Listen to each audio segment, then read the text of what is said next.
Hello, and welcome to a brand new feature here at the Full 10 Yards. This is Full 10 Yards Films. I am Lee Wakefield. Hopefully you'll be familiar with me from the Full 10 Yards podcast and my new baby, the Full 10 Yards College podcast. In Full 10 Yards Films, I'll be doing some video explanation and analysis throughout the season, offering my insight into whatever I see. Today I'm going to look at Lamar Jackson, the Baltimore Ravens, and the evolution of their offense, or at least the evolution that I think they'll have undertaken throughout this off-season, moving into Lamar's first season starting at quarterback for them. Lamar Jackson and the Ravens offense has been a source of much debate throughout the off-season. I've seen a lot of people suggest that Lamar's never going to be a great quarterback. I've also seen plenty of people who think he'll just be absolutely fine, and if not better than fine. I'm kind of in the second camp on that one. I think Lamar will be a problem for NFL defenses for a while. As long as the Ravens tailor their offense to his strengths and put the right pieces in place around him to give him the best chance to succeed. I feel like Baltimore began to address this in the draft with the selections of Hollywood Brown and Miles Boykin, but more on those two guys later. First, let's have a look at Lamar Jackson, who he was in college at Louisville. At Louisville, under Bobby Petrino, the Cardinals had a really potent offense, with Lamar Jackson the heart and soul of it. They put up 38.1 points per game in 2017 on average, which was Lamar's final season before entering the NFL draft and becoming a Raven. Lamar threw for just over 3,500 yards, 3,660 to be precise, with 27 touchdowns and only 10 picks, as well as adding 1,600 yards on the ground and putting in 18 touchdowns. So yeah, Lamar was a problem for all the defenses that he faced. Louisville ran a spread offense, which involved quite a lot of vertical concepts, which allowed Jackson wider throwing windows and rushing lanes, which he took advantage of. This is the main takeaway that I've seen in my studies over the summer and while I've been making this project. It's an offense that's tailored to accentuate Jackson's athletic ability and conceal his deficiencies in accuracy and his mechanical issues, which I'll go into now. So I've got this clip from the Purdue game in 2017, which I've just paused for you. As I restart this, you'll be able to see that he's got quite a narrow throwing base, which just leads to improper weight transfer. And you'll see as he throws the ball, if you watch his wrist in particular, it's quite a flicky wrist action, which is always going to lead to bad accuracy because you're not putting your arm into the ball, and obviously because you're not transferring your weight properly, you're not putting your legs and your body into it and not getting any torque to put any spin on the ball. So first of all, that's the sort of first deficiency that I've seen with Jackson from his younger days. And now I'll move into his Ravens days for the game against the Chargers at the end of the season. So yeah, you'll see in this clip with the Chargers that Lamar escapes pressure, something that's quite common, something that we saw quite a lot in his first season as he's trying to scramble around and make a play, maybe a bit jittery in the pocket. He gets away, rolls to his left, and he just never really sets his feet again for his throw, and you're never going to be a consistent passer if you don't set your feet. You know, this is, or was, depending on how much he's worked on this during the off-season, maybe still is, just a Lamar who we know as a quarterback, and you know, it's something that the evolution must take place. It's something that I'm really looking for him to improve upon, his footwork, and as I said earlier, it's just something that he really needs to make an evolution in to make the next step and to take this offense to the next level. That said, you know, I don't want to make this sound really negative against Lamar. You know, he did go 6-1 through the last 7 games of the season last year and lead the Ravens to the 6th seed in the AFC. So they definitely had some success, and I'm going to go into that now. Much of the team's success was based upon a dominant running game, which of course Lamar was a big part of. Jackson averaged 159 yards passing and 79 rushing in that little stretch that he was a starter at the end of the last season.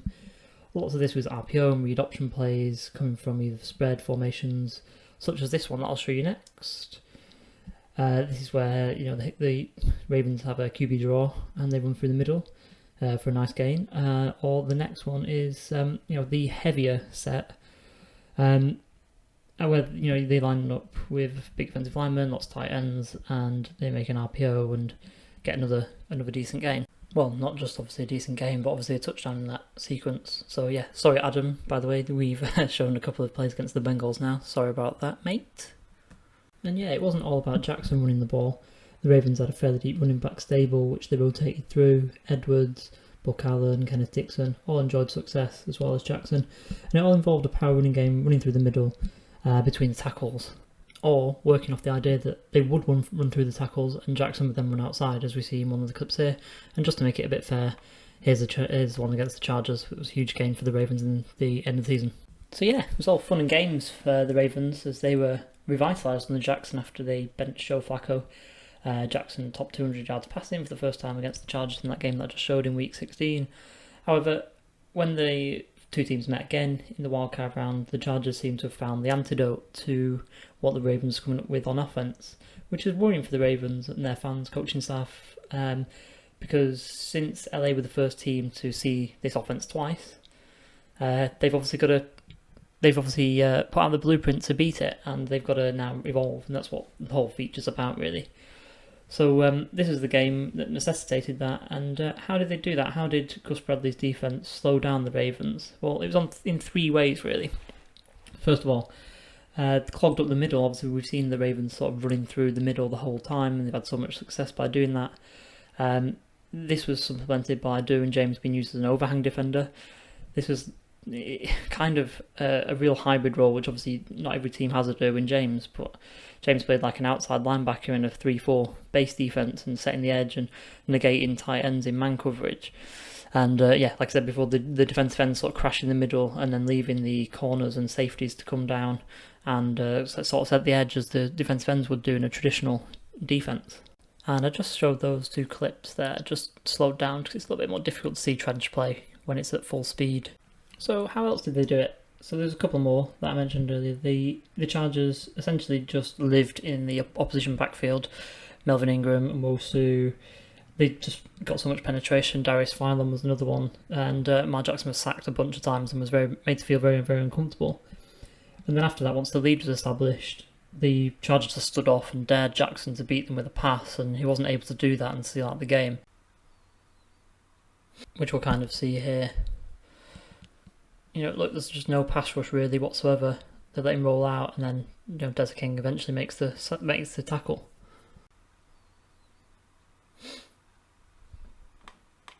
So after that, moving into the new season, how do they make it better? Well, this is where the evolution comes in, and I feel like the Ravens have to go back to the offense and what made Jackson a success at Louisville, and just introduce a few simple concepts really that made the Cardinals a success with him at the helm. And yeah, I'll just go through these now. First up, with Louisville in the black against Clemson in the white. It's just another little option play, just a little keeper for the quarterback. Obviously, we know the Ravens do this already. I've already shown this earlier on, but it's just something that they need to keep on pressing, keep on doing, because we know that Lamar is an electric athlete. This next one is kind of levels concepts that you see Louisville run. It's a pair of slants underneath, and then a kind of post route, I guess, over the top. And Lamar just gets it out of the hands quite quickly, makes a decisive throw, quite accurate throw. So let's see a lot more of that now. They've got some playmakers on board, which we'll come onto shortly. So yeah, I'll just run through these next three quite quickly. First one is a seam route, tight end down the seam. Mark Andrews will be licking his lips at that one, I'm pretty sure.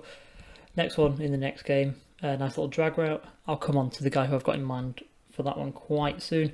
And then just the last one, I'll just slow this one down. We've got a little 9 route on the outside, which clears out the cornerback for the out route, which Lamar hits just a tick late, but I can see Willie Snead eating quite a lot off that one, I feel. So next up, let's get into the guy who I'd keep alluding to. That would be Hollywood Brown. Baltimore took Hollywood Brown with the 25th overall pick in the spring's draft. It's just gone. Brown's going to add Olympic speed to this offense, something that every offense needs. Brown is just simply a playmaker. He scored 10 touchdowns and accumulated just over 1,300 yards for Oklahoma last year with Kyler Murray as his quarterback. And a lot of fans will think of these super fast guys just as deep threats who will only sort of benefit from go routes and things like that and catch long bombs. But Brown's much more than that. This first one, I just called this one, just put the ball in his hands and just let him make a play. You remember that drab concept that I sort of alluded to earlier? This is the one that I wanted sort of to earmark for Hollywood Brown. Just get the ball in his hands, let him use his speed, let him use his elusiveness and watch him go. He's going to get a lot of big plays from this one. As you can see here, takes it to the house for a touchdown after making one guy miss. Bit of a poor tackle, but nonetheless still use that speed to easily score a touchdown there. But I guess we couldn't show Hollywood Brown without showing a deep pass. So yeah, just burns past the defender, little dip of the shoulders just to freeze the safety, and away he goes on this one. And as you can see, like I said before, every offense needs that speed, and you can see that he's going to have a place in the NFL for sure, despite being quite small in stature. At 5'10" and about 170 pounds, although he might put a little bit of weight on now through training camp, but he's still going to be quite small, especially for a wide receiver who's going to be going up against bigger corners than him. So obviously the Baltimore Ravens are going to need some height and size, and but keep that explosivity, and that's the next guy who I've got in mind. And that person is Miles Boykin, and I'm going to leave his combine just playing in the background just as I go through him. Boykin was taken in the 3rd round out of Notre Dame, and you remember him as the guy who destroyed the combine, as I'm showing. Boykin 6'3", 220, run a 4.42, as you'll see in the background. He also annihilated the jumps, 43.5-inch vert, which is in the 98th percentile, and 140-inch broad, which is in the 99th percentile. So this is an explosive young man. Boykin's quite raw, but he's got the athletic profile that translates to success at the next level. And so let's look at some concepts for him. So the first one I'm actually going to show is actually not of Miles Boykin, it's actually going to be of Jackson and playing for Louisville. And obviously this is a nice play-action concept that, we know that Baltimore are going to run some nice play-action concepts because they're going to be quite dominant in the running game, or I hope so anyway. And I just see this as, if Miles Boykin could run this, I think he'd have a lot of success with his size and weight and explosivity that I've just mentioned. This next one's not really a concept per se, it's just an area that I feel that the Ravens should be exploiting now that they've got Miles Boykin on the perimeter. Boykin's just going to go on a go route here. He's just going to raise up and he's just going to catch, make an incredible grab one-handed. And, Jackson not being the most accurate quarterback, if he's got someone with a big catch radius on the outside that he can just hurl it up and ask him to go and get it, Miles Boykin could be his man. And obviously this is going to be an asset on 3rd down, it's going to be an asset in the red zone, it's just going to be an asset all the time. And it's not the most easy, it's not it's not the most difficult of things to grasp. He's just an athletic guy and just using his athleticism. So yeah, I think he can get some success from that as well. So yeah, that brings us pretty much to the end of what I wanted to show you guys. And just to sum up, I really think that the Ravens need to use their new pieces correctly, and we'll see some steps forward from Lamar as well as a quarterback. He's already mentioned before that he sorted out his fumbling, which I didn't show today, but that was obviously a big downside to his game. He lost a lot of balls to fumbles, not just the way he carried the ball, but the way he received snaps as well. So if he's sorted that out and if he's taken other steps, I think he'll have a long and fruitful career in the NFL. If not, if they don't progress in this way or in other ways, I feel that they risk being found out pretty quickly, because as I said earlier, the Chargers have already showed the world how to beat the 2018 Ravens offense. And if they come out with that same sort of offense again, then I don't think they'll have much success at all. I just wanted to quote Charles Darwin, because obviously I'm talking about evolution. Charles Darwin said, "It is not the strongest of species that survive, it's not the most intelligent that survives, it's the one that's most adaptable to change." And I think that was really poignant in what I was trying to sort of illustrate. I think that the best teams in the NFL, they evolve without people noticing, and now it's up to the Ravens to do that whilst everyone's watching. So yeah, that brings us to the end of this. Thanks for watching. As I said at the beginning, my name's Lee Wakefield. Follow me on Twitter at Wakefield90. And you can find the rest of my work covering the NFL and college football at the Full 10 Yards on Twitter, at Full 10 Yards CFB for college stuff on Twitter, or at our website, full10yards.com. So yeah, thanks for that. Thanks for watching.